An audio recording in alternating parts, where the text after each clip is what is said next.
Medical protection. This stands out as a cornerstone of humanity.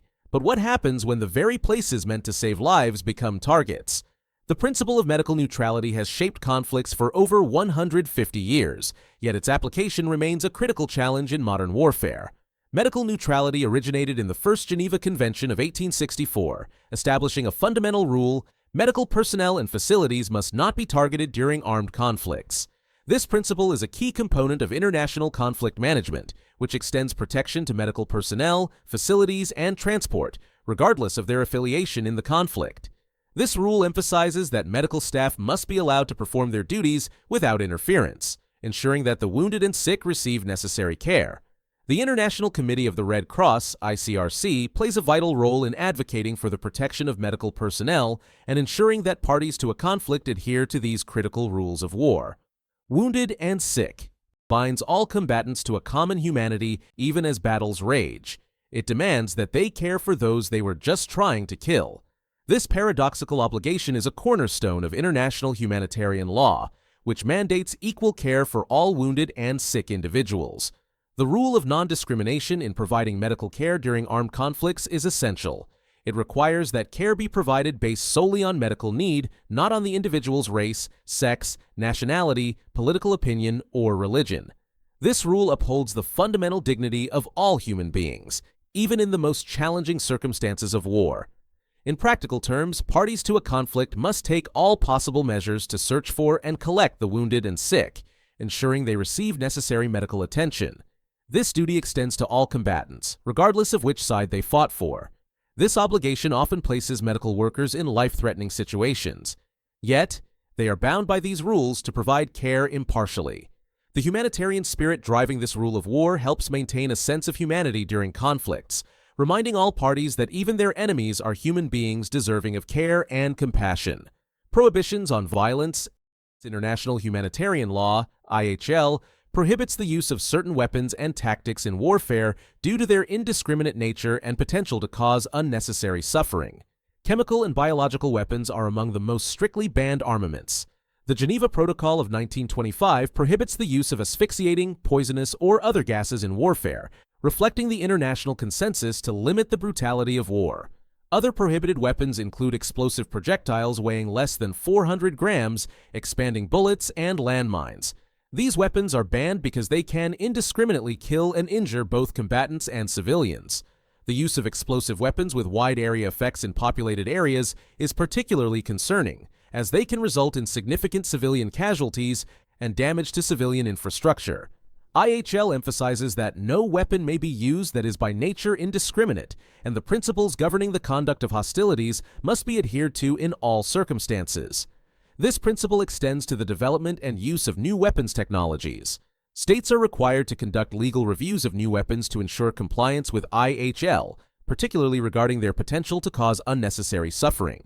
Emerging technologies such as autonomous weapons and cyber warfare pose new challenges to IHL.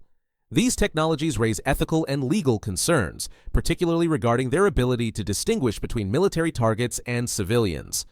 The international community continues to grapple with how to regulate these new forms of warfare within the existing framework of IHL. Prisoner of war, POW rights. The Geneva Conventions define prisoners of war, POWs, as combatants who have fallen into enemy hands during an international armed conflict. This includes regular armed forces, militia, volunteers, and certain non-combatants like medics and journalists affiliated with the armed forces. POWs are entitled to humane treatment and protection against violence, intimidation, and public curiosity. The Third Geneva Convention outlines that POWs cannot be prosecuted for taking direct part in hostilities, although they may face prosecution for war crimes. Their detention is solely to prevent them from rejoining the conflict, not as a form of punishment. The detaining power has specific obligations towards POWs. These include providing adequate food, water, clothing, and medical care. POWs also have the right to communicate with their families, which is essential for preserving their dignity and mental well-being during captivity. The International Committee of the Red Cross, ICRC, has the right to visit POWs to ensure their treatment complies with international humanitarian law. Torture and inhumane treatment of POWs are strictly prohibited under international humanitarian law, with no exceptions allowed. As stated by the ICRC, The lives, rights, and dignity of detainees should be preserved. They must be given food and water, protected from violence, and allowed to communicate with their families. Civilian protections. How do militaries navigate the complex terrain of civilian-populated zones? International law establishes clear rules to protect civilians during armed conflicts. The principle of distinction requires combatants to differentiate between military targets and civilians, ensuring that attacks are directed only at legitimate military objectives. This rule is fundamental to preserving humanity amid the chaos of war. Intentionally targeting civilians or civilian objects, such as homes and schools, is considered a war crime under international law. The law also prohibits indiscriminate attacks, which are attacks that strike military objectives and civilians or civilian objects without distinction. These provisions aim to minimize civilian casualties and protect innocent lives. The concept of proportionality in attacks is another crucial aspect of civilian protection. It requires that the expected civilian casualties and damage to civilian objects from an attack must not be excessive about the anticipated military advantage. This principle forces military planners to carefully consider the potential human cost of their actions. In practice, applying these rules in modern urban warfare scenarios presents significant challenges. The intermingling of civilians and combatants in densely populated areas complicates target identification and increases the risk of collateral damage. Parties to a conflict are required to take all feasible precautions to protect civilians during military operations, including allowing civilians to evacuate from areas of conflict. Limits on warfare. The principle of military necessity allows for the use of force to achieve legitimate military objectives, but it is not without limits. The law requires that this principle be balanced against the requirements of proportionality and humanity. This means that while military actions can be taken, they must not cause excessive harm concerning the anticipated military advantage.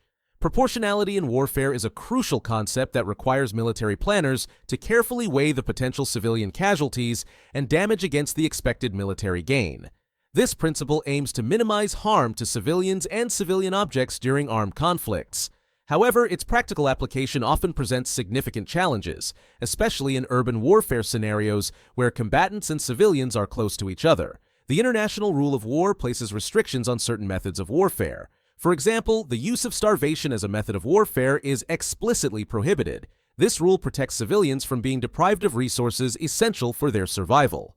Additionally, attacks on the natural environment are restricted to prevent long-term ecological damage and its consequent impact on human populations. The ongoing debate about military necessity versus humanitarian concerns highlights the challenges of applying this rule in modern warfare. Protections for children. The rule of war affords special protections to children in armed conflicts, recognizing their unique vulnerability and the need to safeguard their future. These rules are designed to shield children from the immediate dangers of war and mitigate its long-term impacts on their development. There is a prohibition on the recruitment of children into armed forces or groups.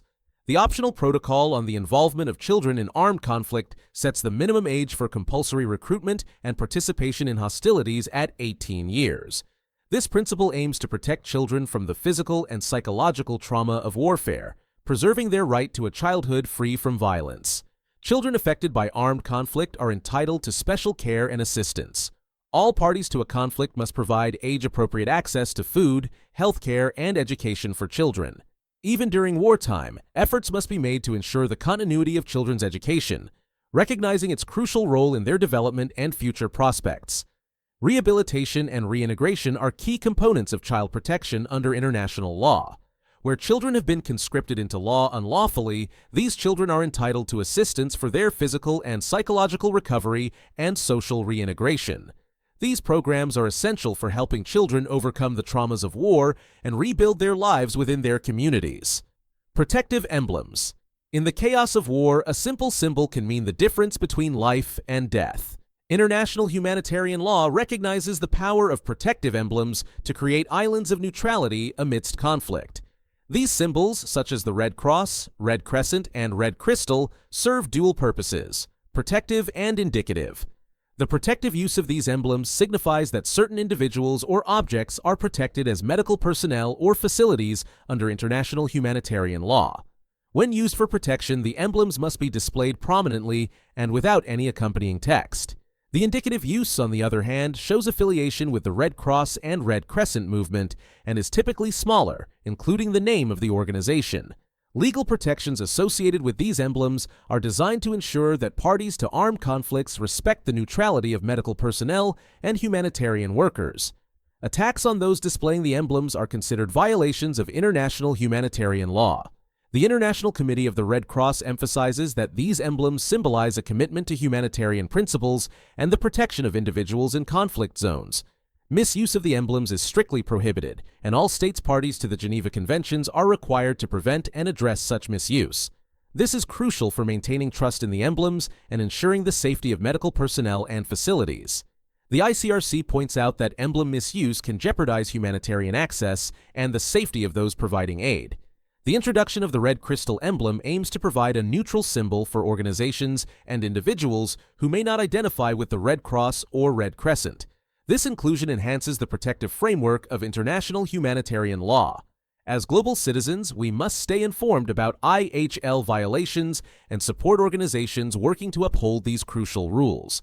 The ongoing challenges highlight the need for global cooperation to protect human dignity in times of war.